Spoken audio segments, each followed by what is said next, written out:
अनंत का फंडा के आज के एपिसोड में आप सभी का स्वागत है। सबसे पहले आप सभी को a big congratulation. Budget day की आज के दिन की जो रैली थी वो इस डेकेड की one of the best rally हो चुकी है और इस रैली को तोड़ पाना आने वाले किसी भी बजट के लिए बहुत डिफिकल्ट होने वाला है। मार्केट के आज के मूवमेंट, कल की एक्सपेक्टेशंस, कल के लिए कुछ इंपॉर्टेंट शेयर्स, सेक्टर्स के साथ साथ इंडिगो पेंट्स की आईपीओ में कहां लिस्टिंग की एक्सपेक्टेशंस है और फाइनली कवर्ड कॉल की स्ट्रैटेजी, हर एक चीज को डिटेल में डिस्कस करेंगे आज के इस एपिसोड में। मेरा नाम है Anant Ladda, CFA CA CFP LLB. Open for all Telegram का अगर अभी तक आप पार्ट नहीं बने हैं, सीधा टेलीग्राम पे जाके इन्वेस्ट आज फॉर कल सर्च करेंगे तो आपको ये ओपन फॉर ऑल चैनल मिल जाएगा जिसमें ऑलरेडी 1 लाख से ऊपर मेंबर्स पार्ट बन चुके हैं। लगे यूजफुल तो आप भी इसका पार्ट बन सकते हैं। चलिए शुरू करते हैं अनंत का फंडा का पहला पार्ट जिसका नाम है मार्केट टुडे। सबसे पहले इंडेक्स के ऊपर नजर डालते हैं। सेंसेक्स 5% पॉजिटिव 2300 पॉइंट से ऊपर आज बढ़ा। निफ्टी रफली 4.74% पॉजिटिव 646 पॉइंट्स की बढ़त आज के दिन रही। बैंक निफ्टी 2500 पॉइंट से ज्यादा बढ़ा, जो आज तक की हिस्ट्री जो बैंक निफ्टी की रही है उसकी one of the highest rally हो चुकी है पॉइंट वाइज अगर हम कंसीडर करें तो।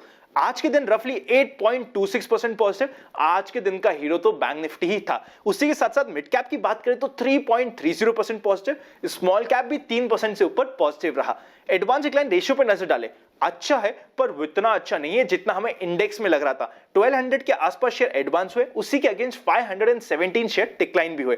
सेक्टर्स में जाके देखें तो बैंकिंग सेक्टर, चाहे वो पीएसयू बैंक हो, प्राइवेट बैंक हो या फाइनेंशियल सेक्टर हो, हर एक सेक्टर बेहतरीन रहा। उसी के साथ साथ रियलिटी और सर्विस सेक्टर भी आज के दिन अच्छा बाउंस किया। कमजोर रहे वो सेक्टर जो ट्रेडिशनली हमेशा स्ट्रांग थे, जैसे कि IT, pharma, FMCG, energy, consumption, थोड़े से अभी के दिन कमजोर रहे।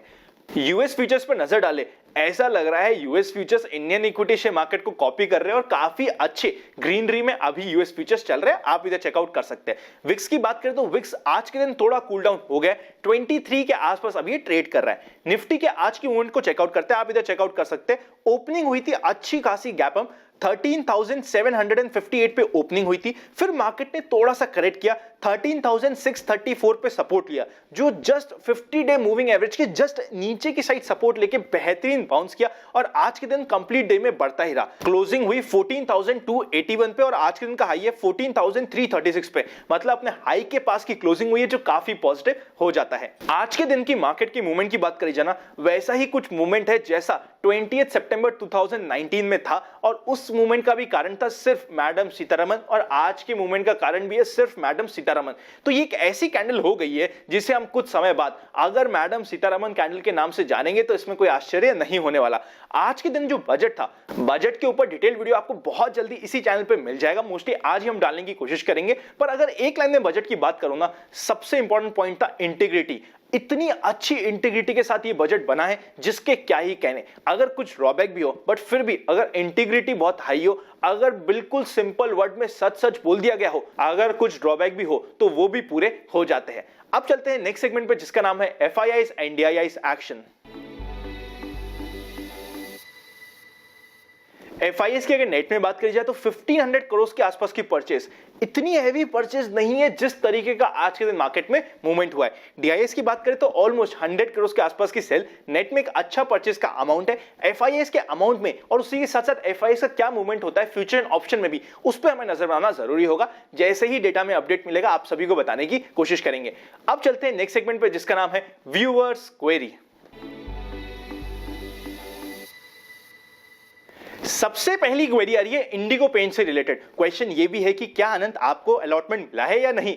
मुझे पर्सनली एक अलॉटमेंट मिला है, एक फैमिली मेंबर के नाम से मुझे अलॉटमेंट मिला है। यही फायदा होता है जब हम मल्टीपल नाम से अप्लाई करते हैं। मैं पर्सनली अपने हर एक फैमिली मेंबर के नाम से इस आईपीओ में अप्लाई किया था। अगर अभी तक आपके पास डीमैट नहीं है तो डिस्क्रिप्शन में demat account opening links, private channel पर जुड़ने का प्रोसेस मिल जाएगा। लगे यूजफुल तो आप डीमैट खुला के प्राइवेट चैनल का पार्ट बन सकते हैं, वरना लगे यूजफुल तो आप ज्वाइन बटन मेंबरशिप भी कंसिडर कर सकते हैं। 2 लेवल ऑफ मेंबरशिप आपको मिल जाएगी। अगर इंडिगो पेंट्स आईपीओ की बात करी जाए तो मेरी पर्सनल एक्सपेक्टेशन है इसमें 40% के ऊपर की लिस्टिंग अभी भी बड़े ही आराम से मिल जाएगा। जब ये आईपीओ आया था उस समय भी सबसे हाई कन्विक्शन मेरा इंडिगो पेंट्स में ही था और वैसा ही कन्विक्शन अभी भी कंटिन्यू हो पा रहा है। सेकेंड इंपॉर्टेंट पॉइंट आ रहा है कवर्ड कॉल से रिलेटेड। एक सबसे पहले आपको एग्जांपल देने की कोशिश करता हूं, आप इधर चेकआउट कर सकते हैं। ये एक ऐसी ट्रेड है जो मैंने personally future and option learners के साथ आज के दिन शेयर करी थी। आज के दिन की जो मैंने मेजर ट्रेड शेयर करी थी वो सिर्फ फ्यूचर एंड ऑप्शन लर्नर्स के साथ करी थी, क्योंकि आज के दिन मैंने फ्यूचर एंड ऑप्शंस में ही ज्यादा काम किया था। मोर देन दैट किसी भी इवेंट दिन रिस्क ज्यादा होती है, क्योंकि फ्यूचर एंड ऑप्शन लर्नर्स के साथ हम हाई रिस्क ट्रेड भी शेयर करने की कोशिश करते हैं, इसीलिए उनके साथ आज काफी ट्रेड शेयर करी थी, जिसमें से एक का एग्जांपल है कवर्ड कॉल। ये इधर आप चेकआउट कर सकते हैं। आईसीआईसीआई जीआई पे 1305 पे शेयर बाय किया और 1360 का कॉल बेचा। 1305 रफली 1300 के आसपास एक इंपॉर्टेंट सपोर्ट भी हो रहा था। कवर्ड कॉल स्ट्रैटेजी क्या होती है? सबसे पहले आपने शेयर बाय किया है और उस शेयर को कवर करके कॉल सेलिंग कर दी है। कॉल उस लेवल का बेचना होता है जिस लेवल की आपकी एक्सपेक्टेशंस होती है कि ये तो मेरा टारगेट है ही। सपोज अगर आपका टारगेट 1400 का है तो आपको 1400 का कॉल बेचना चाहिए था। इस केस में जो भी आपका टारगेट हो उस टारगेट का आपको कॉल बेचना होता है। अब प्रॉफिट बुकिंग का सबसे अच्छा टाइम कब होता है? जिस लेवल का आपने कॉल बेचा है, जैसे ही आपके शेयर का प्राइस उस लेवल पे पहुंच जाए उस समय ही हमें प्रॉफिट बुकिंग करनी होती है। जैसे कि आप इधर चेकआउट कर सकते हैं, जैसे ही 1360 पे गया 17,000 के ऊपर का प्रॉफिट हुआ, बुक किया। अब अगर कवर्ड कॉल के रिलेटेड कुछ इंपॉर्टेंट पॉइंट्स की बात करी जाए तो सबसे पहले आपको कैश में शेयर बाय करना है। फिर जो प्राइस आपकी एक्सपेक्टेशंस है कि यहां तक ये शेयर पहुंच सकता है, इसके ऊपर जाए नहीं जाए लेकिन इस प्राइस तक तो पहुंच ही सकता है बड़े आराम से, या फिर इस प्राइस के ऊपर जाने में दिक्कत आएगी, उसका हमें कॉल सेलिंग करनी होती है। जैसे ही वो आपका कॉल सेलिंग वाला प्राइस पहुंचे वहां पे आप प्रॉफिट बुकिंग करना स्टार्ट कर सकते हैं। अब चलते हैं नेक्स्ट सेक्शन पे जिसका नाम है स्टॉक्स इन फोकस। सबसे पहले स्टॉक इन फोकस की बात करी जाए तो पहला स्टॉक होने वाला है डेविस लैब। 3450 के लेवल्स को क्रॉस करके आज के दिन ऊपर गया। इसमें अगेन मैंने पर्सनली कवर्ड कॉल की स्ट्रैटेजी करी थी, वो भी आप इधर चेकआउट कर सकते हैं। अभी इसमें प्रॉफिट बुक नहीं किया है क्योंकि 3500 बिल्कुल क्लोजिंग में गया था, और वैसे भी इसका मेजर प्रीमियम मेरी इच्छा है कि मैं कुछ खा भी लूं क्योंकि एक इंपॉर्टेंट सपोर्ट लेवल पे होने वाला है, तो वापस से डेविस लैब फोकस में आ जाएगा। ये एक ऐसा शेयर है जो टाइम एंड अगेन हमारा डिस्कस भी हुआ है। नेक्स्ट इंपॉर्टेंट शेयर जो आज रिजल्ट के कारण कुछ कमजोर रहा था पर शेयर कमजोर नहीं है, डॉक्टर रेड्डी। 4400 का इंपॉर्टेंट सपोर्ट है, 4375 का भी एक इंपॉर्टेंट सपोर्ट आता है, तो इस शेयर पे नजर हो सकती है। नेक्स्ट इंपॉर्टेंट शेयर मुथूट, आप इधर चेकआउट कर सकते हैं। बेहतरीन 1100 के लेवल्स पे सपोर्ट लेके बाउंस किया और 1150 के ऊपर क्लोज भी किया। बेहतरीन शेयर है, हमारे डर पे हो सकता है। नेक्स्ट इंपॉर्टेंट शेयर होने वाला है सेल, एक ऐसा शेयर जिसको डिप में मैंने personally time and again use किया। फ्राइडे को, थर्सडे को जब मैंने डेड कैट बाउंस भी प्ले किया था उस समय अगेन सेल ही यूज किया था। आप देख सकते हैं क्योंकि ये इस तरीके से पिट चुका है, इस तरीके से करेक्शन आ चुका है, जब भी बाउंस आता है बेहतरीन आता है, 10% से ऊपर का पॉजिटिव। थर्सडे और फ्राइडे को भी मैंने पर्सनली सेम शेयर को यूज किया था, अभी भी ये फोकस में रहेगा। अब इसको मैं भाग के लेने की कोशिश नहीं करूंगा, पर कभी भी कोई एक अच्छा मौका मिला तो इसको रडार पे रहने वाला है।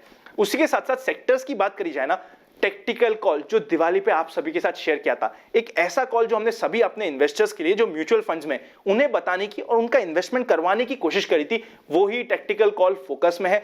ओल्ड इकोनॉमी और रियल इकोनॉमी स्टॉक्स, जिसके बारे में डिटेल में बात होने वाली है जब बजट का वीडियो आएगा उसमें। अब चलते हैं नेक्स्ट सेगमेंट पे जिसका नाम है general market trend. General market trend अभी भी न्यूट्रल ट्रेंड में है। अभी भी आज के दिन जो डे हुआ है इसे हम फॉलो थ्रू स्ट्रॉन्ग डे बोलते हैं। अभी फॉलो थ्रू स्ट्रॉन्ग डे क्या होता है, वो जनरल मार्केट ट्रेंड की सीरीज का लास्ट वीडियो होने वाला है, जिसमें आपको समझ आ जाएगा किस तरीके से आप डाउन ट्रेंड से न्यूट्रल और न्यूट्रल से अप ट्रेंड में करते हैं, वो हमें समझना जरूरी है। पर अभी भी हम न्यूट्रल स्टैंस में बने रहेंगे। अब चलते हैं फाइनल सेक्शन पे जिसका नाम है एक्सपेक्टेशंस फ्रॉम टुमारोज मार्केट।